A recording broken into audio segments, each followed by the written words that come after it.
What would you do if the one person you built your entire life with looked at you with complete indifference while she destroyed it?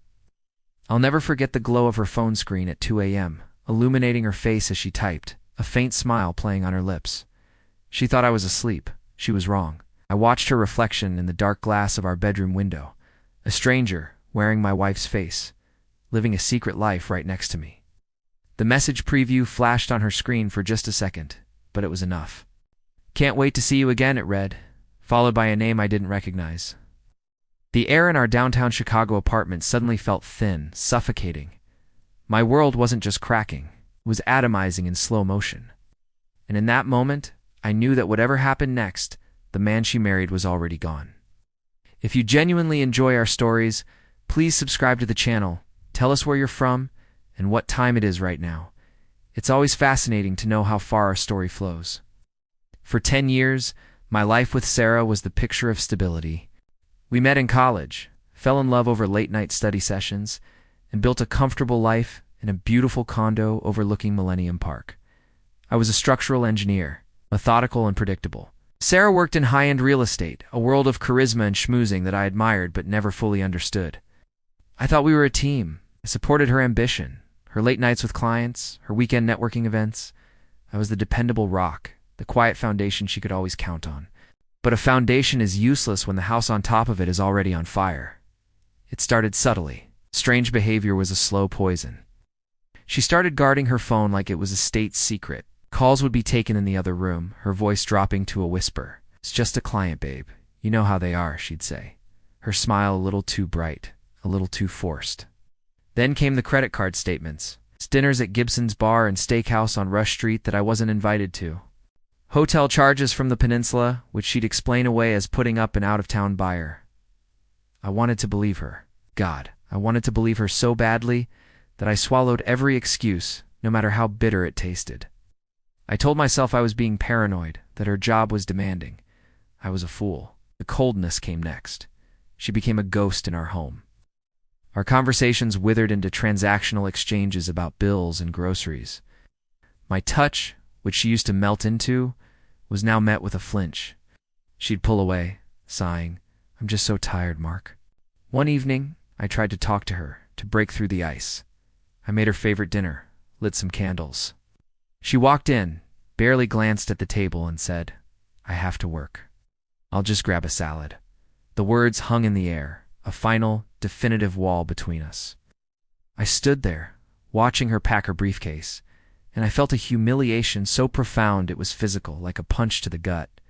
The man she was meeting was more important than me, more important than us. That night, my breakdown wasn't loud, yet it was silent. I sat on our expensive leather sofa, the one she picked out, and just shattered. The love, the trust, the future, I thought we had it all crumbled into dust. I cried until there was nothing left but a cold, hollow emptiness. And in that void, something new began to form, something hard and sharp. It was resolve. The man who wanted his wife back was gone. In his place was a man who wanted justice. I wasn't just going to leave. I was going to dismantle the life she so arrogantly built on a foundation of my loyalty and her lies. The first step was proof. Undeniable, irrefutable proof. I was a structural engineer. I dealt in facts and evidence. I hired a private investigator, a grizzled ex-cop who operated out of a small office in the Loop. He was expensive, but I didn't care. He was methodical. Within a week, I had a file. Photos of Sarah kissing him in the lobby of the Waldorf Astoria. Him, I learned, was named Alex. A smug, slick real estate developer with a flashy watch and an even flashier smile. They were laughing in the photos, holding hands as they walked along the Chicago Riverwalk. They looked so happy, untouchable. The PI also got me audio recordings of their calls, thanks to a bug he placed in her car. I sat in my parked car in the Aon Center garage, listening to my wife tell another man she loved him, her voice filled with a passion I hadn't heard in years. "Mark is just so boring," she said in one recording. "He's predictable, safe. With you, everything is exciting." Each word was a nail in the coffin of the man I used to be. With the evidence secured, I moved on to the next phase, the legal and financial traps. I was meticulous. I spent weeks with a shark of a divorce attorney planning every move. We quietly moved my assets into a series of trusts. I documented every single extravagant purchase she made on the joint credit cards, cross-referencing them with the PIS timeline of her affair. The dinners, the hotels, the designer clothes she was buying to impress him, it was all there. A detailed ledger of her betrayal, paid for with our money. The final piece of the plan was social. Sarah prided herself on her reputation. She was on the board of a prominent city charity and was about to be honored at their annual fundraising gala at the Navy Pier Grand Ballroom.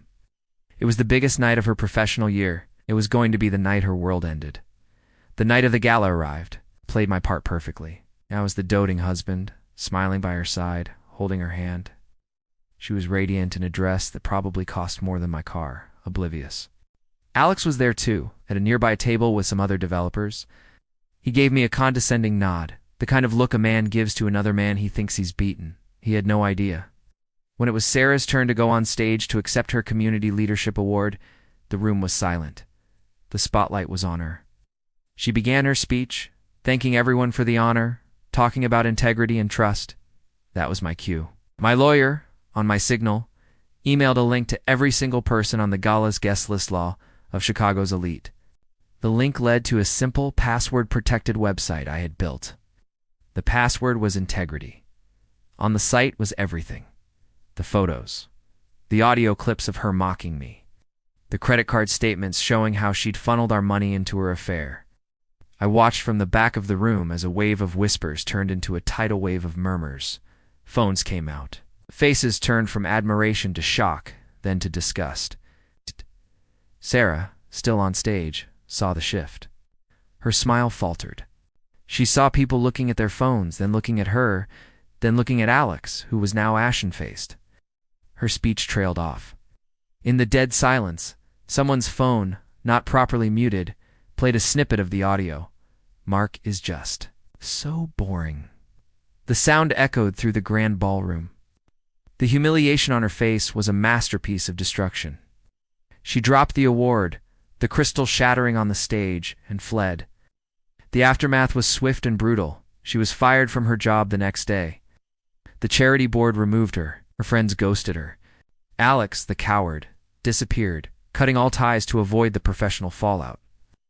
When she was served the divorce papers, she found out that due to the infidelity clause and my protected assets, she was walking away with almost nothing.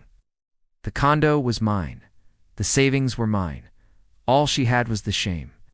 A few months later, I saw her. I was walking down Michigan Avenue, and she was working as a hostess at a mid-tier restaurant. Her expensive clothes were gone, replaced by a cheap black uniform. Ow! Our eyes met for a second. There was no anger in her gaze, no sadness. Just a hollow emptiness. The same emptiness I had felt months ago sitting on our sofa. I didn't feel triumph. I didn't feel joy. I just kept walking. I sold the condo and moved out of Chicago, away from the ghosts. The revenge wasn't a victory, it was a demolition. I had torn down the entire structure of our life, and I was left standing alone in the rubble. Sometimes late at night I wonder if a part of me died with the man she cheated on, and if the man who walked away was someone else entirely. The end.